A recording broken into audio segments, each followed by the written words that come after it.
Saturday morning ride sa Philippine Arena.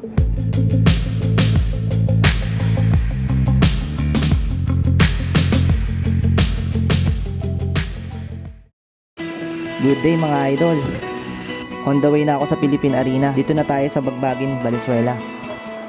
1 week tayo hindi nakapadyak dahil masama ang pakiramdam ko yung mga nakarang araw.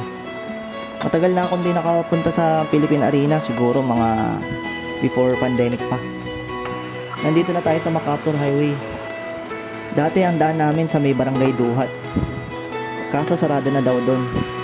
Kaya ito, gagamit tayo ng Google Map.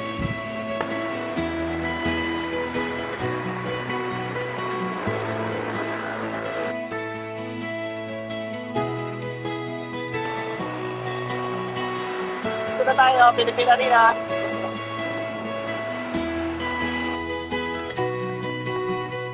Wala ko yan. Ha? Una po tayo sa mag-jogging. May mga partner. Wala. Wala ko yan. Woo! Dito mo na ko yan. Wala na dito, Brad? Sa ngayon po, bawal muna natin. Okay. Dito po.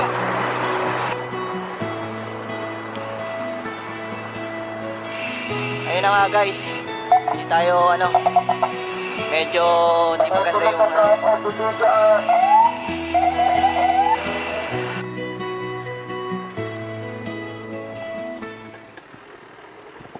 hindi maganda yung timing natin. May event yata dito sa loob ng Philippine Arena, so binabawal yung mga bikers at saka joggers. Hindi tayo makakapag-rounds. Hindi na rin makakapag-picture. Wala. Ang iksi ng ikutan niya yan. Tayo makakapasok dito.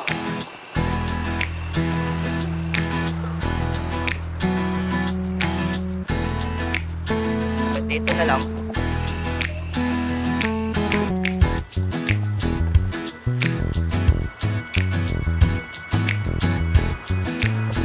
Pupunta na lang tayo ng Korean Temple sa may Bukawi. Side trip. Na lang tayo mag-picture. Malapit lang naman dito. Mga 2 to 3 kilometers lang. Ando na tayo.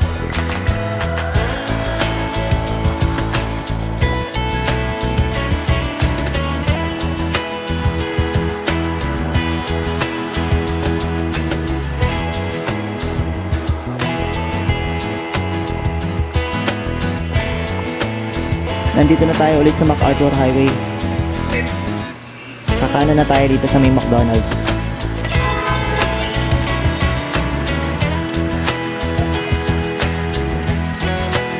Yan, kanan na tayo dito. Sa may McDonald's. Kung nakita niyo yung McDonald's, kakanan na.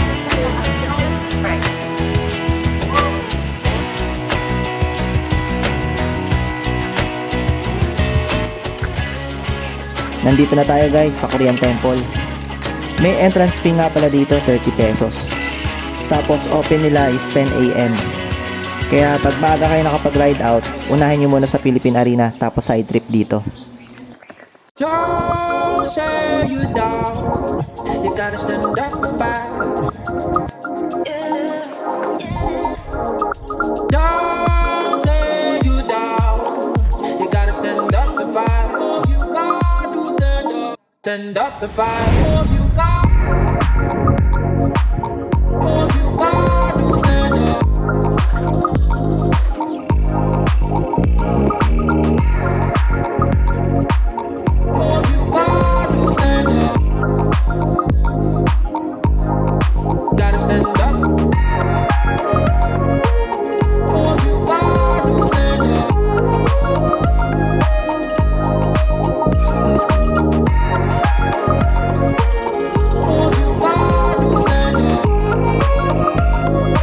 Hanggang dito na lang ulit guys. Maraming salamat sa panonood and ride safe.